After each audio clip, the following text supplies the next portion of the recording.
On our fifth and final example, we are going to use the graph of f of x to complete the table. So our vocabulary has been changed a little bit here in this particular example, and that's just fine because we saw in the introduction that while the x values are always on the left side of a table, f of x, that's how it is pronounced, that's how it is to be spoken, that's how it is to be thought, is f of x. This is another way to say y values. So we are looking for y values on this graph. And we remember from the introduction that my x-axis is this horizontal axis.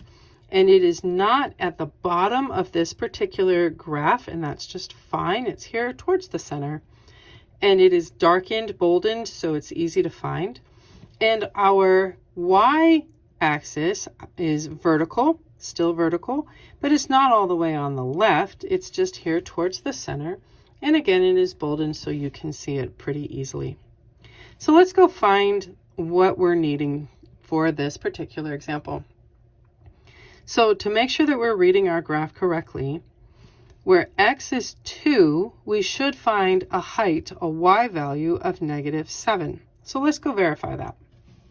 So here on my x-axis, I found the 2, and we're looking for where is the curve.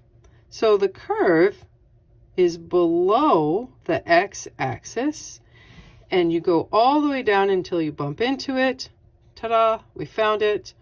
Make a hard left over to the y-axis, and here we see that it has bottomed out at this height of -7, which is exactly what's on our table. Great. So let's go see what's happening at these other two x values. So when x is 0, right here, where is our curve? So at 0, it's not above the x-axis, it is below the x-axis. In fact, it is right here, right there. And that is at a height of -4.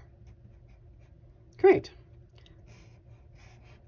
Let's do it again with an x value of 3. So 0, 2, here is an x value of 3. And again, if we look for where is the curve, if you go straight up from the 3, there's nothing. So don't look up.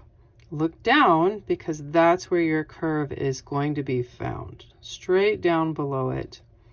And that is again at a height of -4. So you can have more than one y value being the same. There's nothing wrong with that. We're just reading the graph for whatever it is. So we see here very clearly that where x is 0, our y value, our f of x value is -4. And again, where x is equal to 3, our y value, our f of x value is also equal to -4. And there you go.